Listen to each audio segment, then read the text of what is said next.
worded with imagery?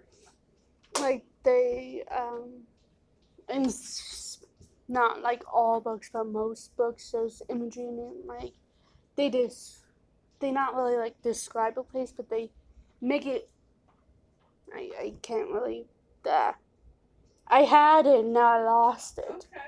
I feel like you were on the right track when you said, I feel like you were going to say they kind of bring it alive. Yeah. I feel like that's where you were going with that. Good. Yeah, imagery appeals to any of your five senses. And again, just because it looks like it has the word image in it, it's not just about what you see. It doesn't appeal to just your sense of sight. Any of your five senses. Now, that's going to be kind of an interesting thing to think about today, though, because the Romantic era poet that we're going to be looking at today thought that he experienced things beyond the five senses. He was convinced that he was having visions, and his visions, he felt, inspired what he wrote about. So, if you were just a regular old run-of-the-mill poet and you're like, oh, I'm going to try to appeal to sense of smell, I'm going to try to appeal to sense of taste, I'm going to try to appeal to sense of touch, I'm going to try to cover all of these so that no matter what the reader's primary sense is, this reader ought to be able to get something out of my poetry. But then you have our poet for the day, which is William Blake. And yeah, he's out there experiencing things on a whole other level. And he took that so seriously that not only did he write his poems, but he also illustrated them. And he used a technique that he referred to as illuminating when he was illustrating his poetry. So yeah, he even wanted like the pictures accompanying his poems to appeal to more than just sight. He wanted them to kind of, pop up off the page. He wanted them to feel kind of like they were reaching off of the printed page for people who read them. Now, when Blake was writing this poetry and doing these illustrations, he wasn't really that popular. Some people thought he was kind of a kook. And again, part of that just came from the fact that he was trying to explain, how he experienced the world. And it was hard for him to do that, considering that, yeah, he felt that he was having these visions that people couldn't relate to, because that was not part of their everyday occurrence. But eventually,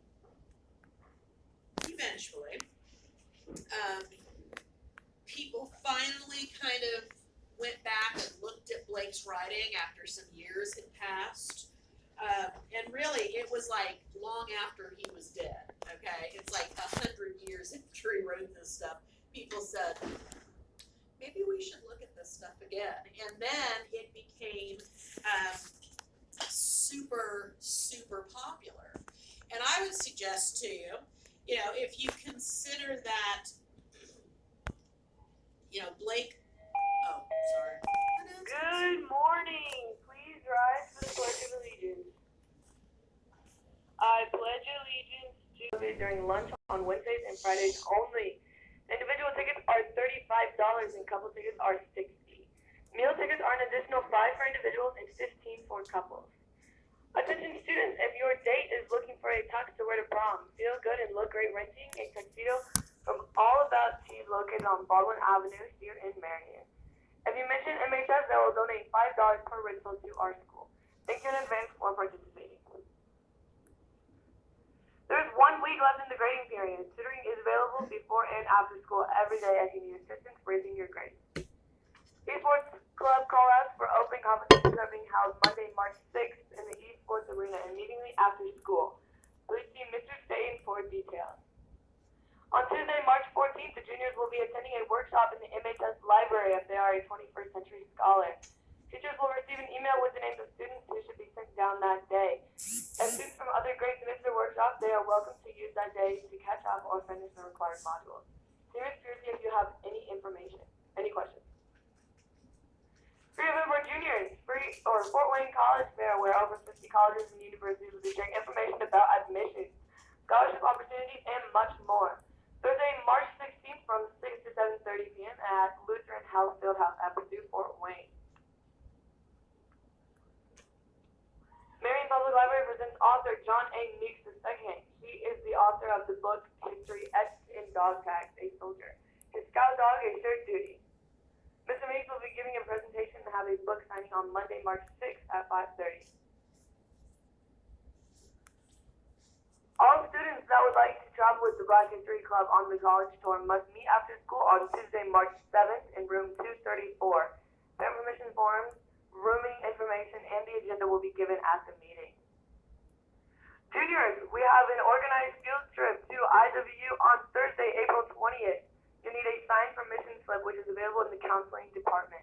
You'll be given a tour of campus, eat lunch in the student center, and can begin to understand the college search process.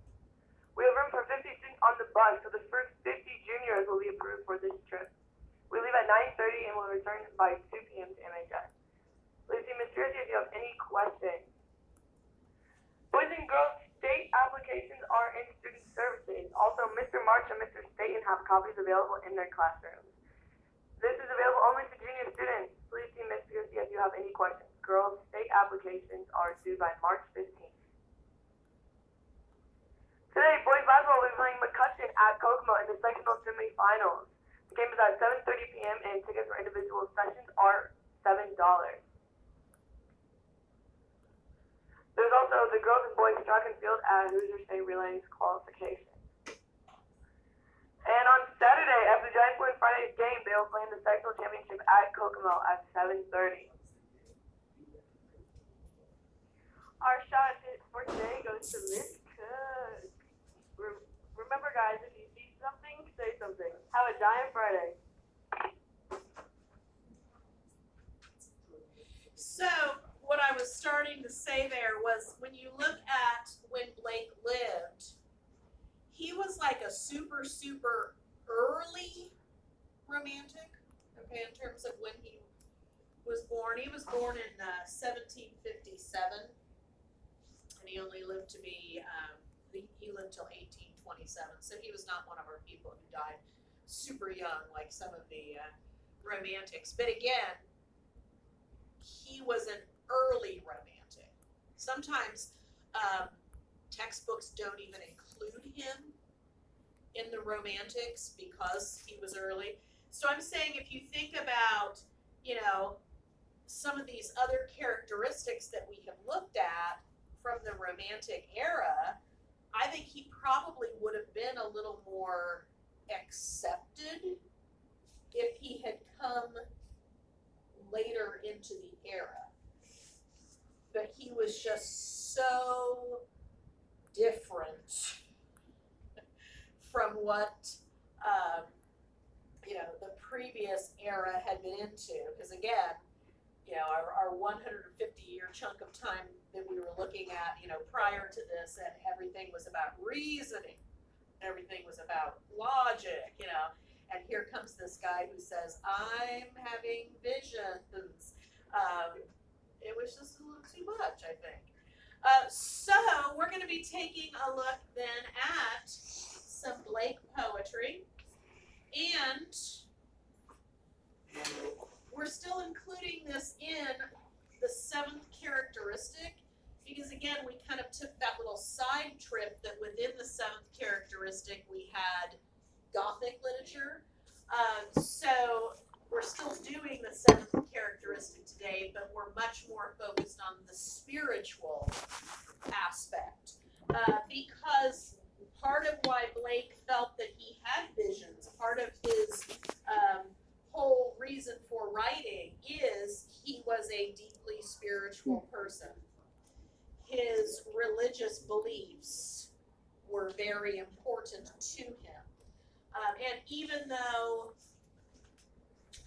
other people who were practicing a faith tradition then were not all out having visions and things, and in fact they even were like, okay, we don't know what to do with you.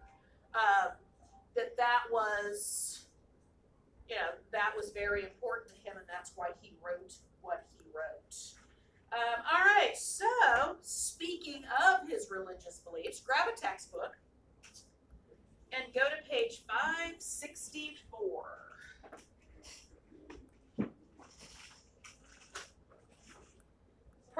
Perfect poem for this time of year.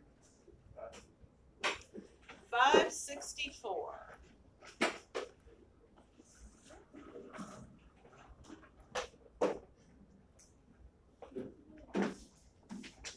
Because here we are, approaching Easter, and we'll look at a little poem here called The Lamb.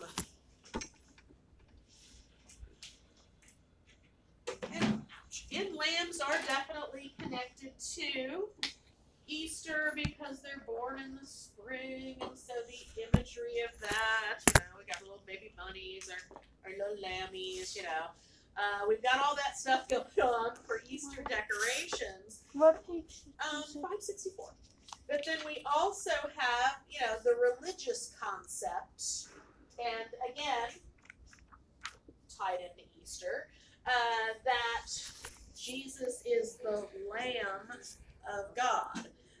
So we've got that tied into it. And then, of course, the whole idea of like a sacrificial lamb, one that was supposed to be without blemish, perfect, and you would offer that as a sacrifice. So let's take a look at then Blake's poem, The Lamb. Little lamb, who made thee? Dost thou know who made thee? Gave thee life and bid thee feed by the stream and o'er the mead, gave thee clothing of delight, softest clothing woolly bright, gave thee such a tender voice, making all the vales rejoice. Little lamb, who made thee? Dost thou know who made thee? Little lamb, I'll tell thee. Little lamb, I'll tell thee.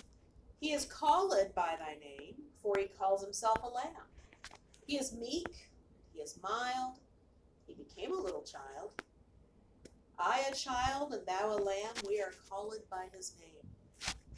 Little lamb, God bless thee. Little lamb, God bless thee. So in a really short poem, and Blake did not write long poems, okay? In a really short poem, Blake manages to use imagery. There are definitely things that appeal to several senses here. For instance, when it's describing the stream and the mead and the soft clothing and the voice of the lamb, when you think about that, we've got sight, we've probably got sound with the stream, but we definitely have it with the voice of the lamb. We've got touch with the soft clothing. About the only thing here that I would say is not being reached out to directly is smell. But again, since the Romantics were so into nature, they could probably tell you that a stream had a smell. So even though it's not direct, it's still kind of there. So yeah, in that first stanza, those first 10 lines, we have a lot of imagery, and we have this concept that Blake feels like he can speak to a little lamb, and again, it's probably spring because it's a lamb. But then in our second stanza, yeah, it goes all to the spiritual side, and he brings in the religious references, and connects it in that way. So that's the kind of stuff that we can expect from Blake, or we can expect from Babe, which is what I started to say. All right, so we're gonna all of his poems that are in the textbook are super short, as I said. So we're gonna just like hit 4 of them today, and that was the first one. So our next one then is on page 566, and it's called The Chimney Sweeper.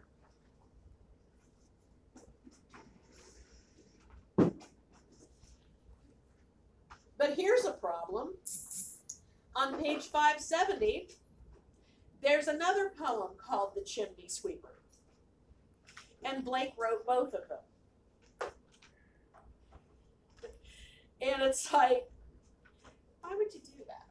Out of all the titles in the world, why would you title 2 of your poems with the same title?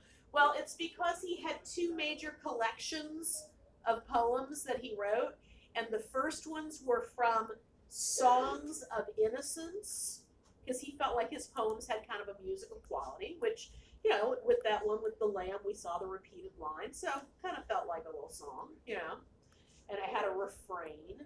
So yeah, in his first collection of poems, Songs of Innocence, he had poems like The Lamb and the first Chimney Sweeper of the 2.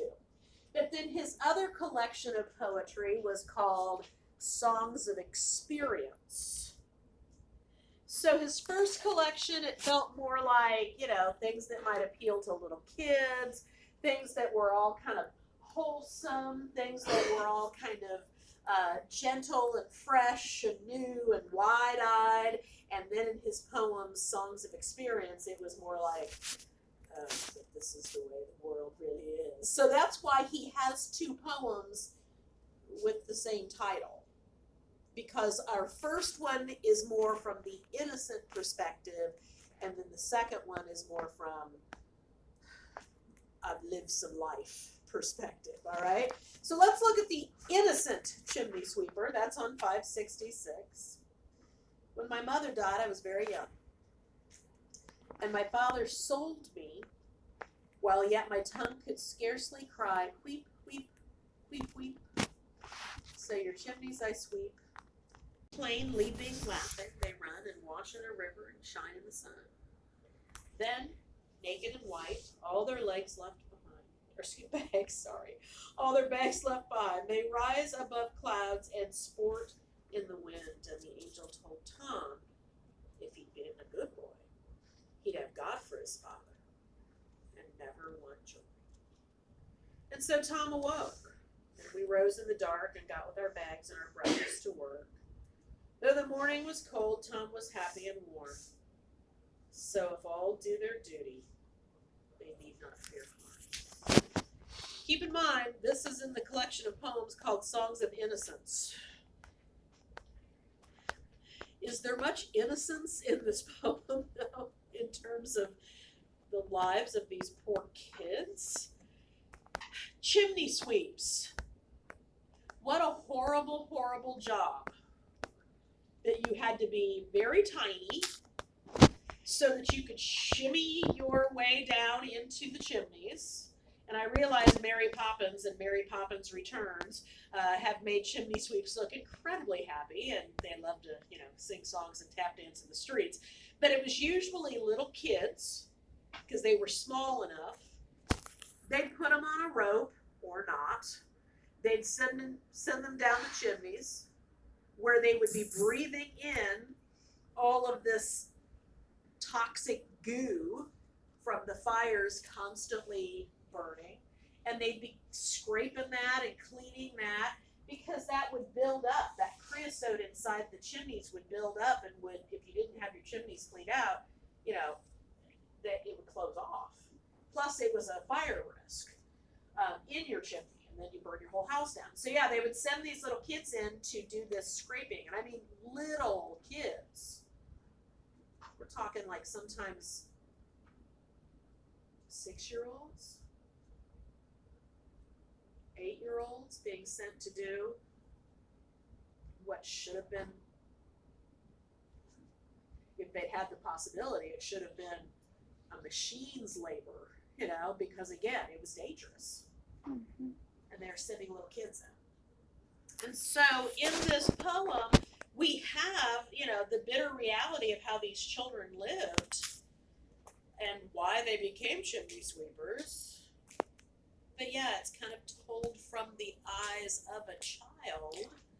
And so some of the things that are really heartbreaking, it's like they're just explained in such a matter-of-fact way that you kind of like, oh, they're okay. They're all right. That first stanza, a couple of things about this speaker. Mom died. Dad sold him. Dad didn't have a choice. There were probably several children. And when the mom died, who's going to stay home with the kids? So dad has to farm out his children. And he might as well make some money off of them. Hey, at least they're not eating them, right? So he sells this child who is so young, he can't even pronounce his words clearly. So when he's trying to say sweep, sweep, it's weep, weep. This kid is little. And the person that he is sold to puts him into work as a chimney sweep. And all these chimney sweeps are staying probably like in kind of this dormitory sort of setup, you know? If you've ever seen the musical Oliver or, you know, watched Oliver Twist or read Oliver Twist, I mean, yeah, there were people who took in orphans, and they were definitely not orphanages. You know, if I bringing up Oliver Twist, it's because, you know, you had Fagin, who was, hey, he was taking in orphans, but he was training them all to be pickpockets. Well, yeah, you had people who would take in orphans. What? Israel life. We usually think you aren't going to have that unless you're, you know, working in a coal mine as an adult. And these were little tiny kids sucking all this stuff in. And nobody was sending a parakeet in to see if the air was fresh enough to be in these areas. So when he's talking about this dream and how all these children are in these coffins, but they've been set free, I mean, what this speaker's talking about is he's trying to convince this other kid who's sick, Tom, who has to have his hair shaved. So Tom might have clumps of hair falling out because he might have cancer. Tom could have a raging case of lice, and that's why they shaved his head. And his hair was like the only thing that he was proud of because it was so cute. But yeah, again, he's trying to like comfort Tom and say, it's okay, one day we won't be these chimney sweeps. One day we'll get to go and romp and play and frolic out in the green areas, out in the clean areas, not inside of a chimney. So, Song of Innocence, trying to put kind of a positive spin on being a child laborer and dying. Now, go over to page 570, and now we're, same title, different poem, and this one is from Songs of Experience. A little black thing among the snow, crying weep weep in notes of woe. Where are they, father and mother? Say, where they both gone up to church to pray. Because I was happy upon the heath and smile among the winter snow. They clothed me in the clothes of death and taught me to sing the notes of woe. And because I'm happy and dance and sing, they think they have done me no injury, and are gone to praise God and his priest and king, who make up a heaven of our misery. Now, remember, Blake considered himself a really spiritual person. Blake's faith was very, very important to him. It was very strong. But he's definitely making some snarky comments here about the church with a capital C. This time, part of this is just kind of a neutral narrator, but then part of it you'll see their quotes, and we're getting a little different perspective on what it would be like to be a chimney sweep. Because I was happy, they decided that couldn't last very long. It's basically what lines 5 and 6 mean. Since I was in a good mood, they're like, oh, we'll whip that right out of you. And then we go into, they clothed me in the clothes of death, so, dressed all in black, taught me to sing the notes of woe. So not only is this kid a chimney sweeper, he also, they used to have these little kids that funeral parlors would hire that would follow the coffin as it was like taken through town, and they would sing. So, you know, because I'm happy, dance and sing, they think they have done me no injury. And because they think they've done me no injury, they're going to go thank God, they're going to go thank the priest, they're going to go thank the king, they're going to thank all the people that are in power.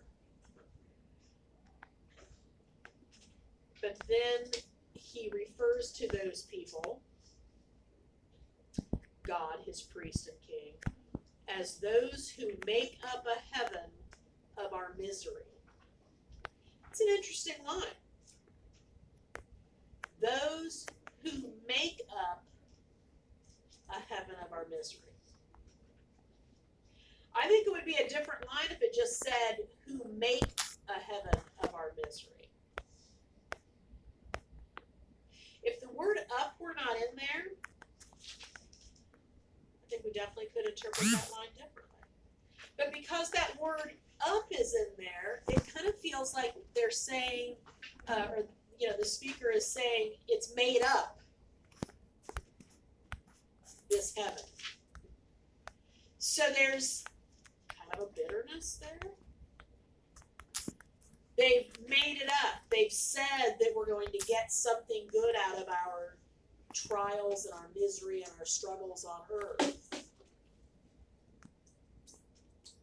That word up makes a big difference there. Now, even with it there or without it there, I think you could also look at it and basically say he's acknowledging the priest and the king, and by extension God, are making their own lives heaven, while the people that make that happen, the people that earn the money for them, the people that do the work for them, their lives are hell.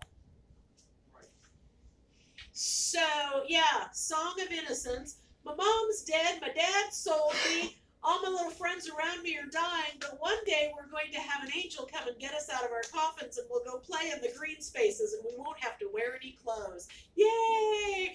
That was Songs of Innocence. And then Songs of Experience.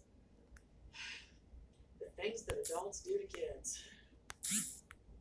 It's not good. So basically, he's slavery.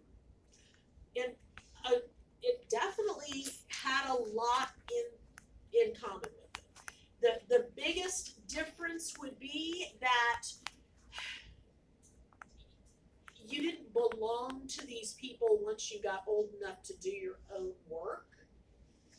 I mean, so you could go out on your own. But yeah, definitely they didn't have any say in what they were expected to do when they were little. That's true. But yeah, not full-fledged, I own you. It's more like, I rented you. And eventually, you'll pay off the lease. Yes, so not something that would necessarily go into adulthood. The thing is, though, while they were little kids and they're earning this money for the people that they work for, it's not like they're getting to keep any money for themselves. So it's just taking people in poverty and continuing their poverty. So it definitely was still a sucky system for those who were the workers. But yeah, not as blatant. It sits on 568. It's called the Tiger, spelled with a Y.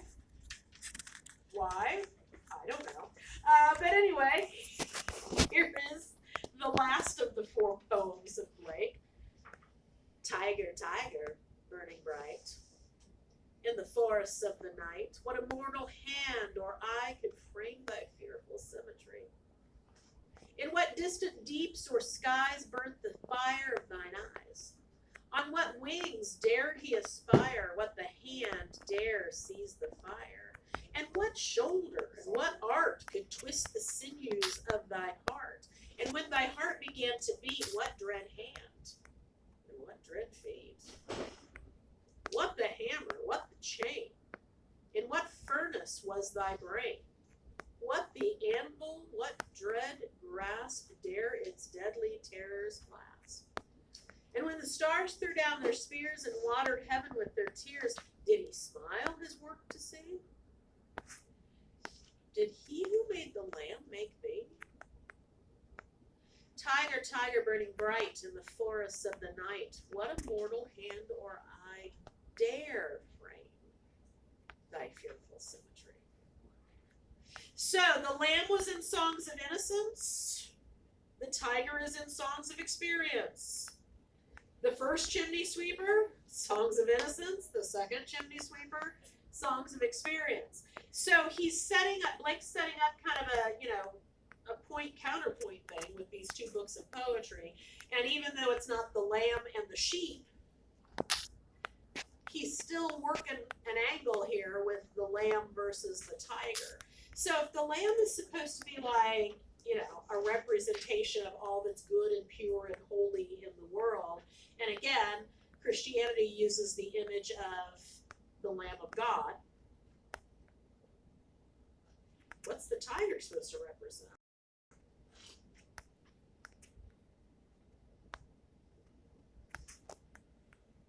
It says the tiger is burning in the forests of the night. Probably the devil. Yeah. And it's fearful. And it has fire in its eyes. And the word dare is in here several times. And the word dread is in here. Yeah. So the lamb is like everything that's good and positive and sweet and pure. And the tiger is, I've grown up and I get it now. Life is not just some happy little romp through the green spaces. And there's evil in the world. And there's fear in the world. And so, yeah, the tiger is representative of that. I love stanza, well, it starts in stanza 10. Stanzas 10 and 11. Not stanzas, sorry. I love in the 3rd stanza and the 4th stanza, with you can see the line numbers. When he gets riffing on the whole, what the, I think it's fun, because it's like, what the dash? What the heck? What the hammer? What the chain? What the furnace? That's a good one. What the freak? Yeah, what the anvil, man. So he now is using the imagery of a blacksmith shop. But again, with all the fire, with all the heat, okay? Yeah, he's created kind of like a hellscape. And then did the same God who makes the lamb make a tiger? And if he did, why did he do that? Like you're not gonna read a news story about somebody breaking into a cage in a zoo and having a lamb attack them story about somebody who was an idiot breaking into a tiger's cage and being mauled to death, you know. And so he's like, why would this God that, you know, because again, Blake was very religious, why would this God that I worship create good, but also the potential for evil? So he's working some stuff out in this poem, and it seems like it's just a poem about a tiger, but it's really more kind of a poem about an existential crisis and whether he's going to lose his faith. It all just started out being about a tiger. And notice the difference between the first stanza and the last stanza when he says, you know, like, what immortal hand or eye could frame thy fearful symmetry? And then what immortal hand or eye dare frame thy fearful symmetry? The difference between could make it and dared to make it, again, there's a reason why he made that change. You know, why he didn't word it exactly the same. Because it's the same words up until that point in the first and the last stanza. So, what sort of supernatural being, supernatural elements, what sort of supernatural being could create a tiger? And then, what supernatural being would create a tiger? Alright. 4 poems, 1 period, and now you have one thing left to do. Pick one of the sets of questions, because you'll notice each time there's that little 3-question thing. Textbook editors were going to town on this. They decided each one of these deserved its own instead of just like a little set of questions at the end of Blake, all right? So whichever poem you think you kind of resonated with the best or understood the best or seems the easiest one to review, because you've got, you know, a little over 10 minutes left to do this. Pick one of these sets of questions. 565, 567, 569, or 571. Your choice. You will have to, though, definitely write which page number it is on it, so I know which ones I... And don't let it twirl with it. And then, in a little bit, you turn it the next way. It just needs some coaxing. I don't think anything sharpens a pencil as well as it.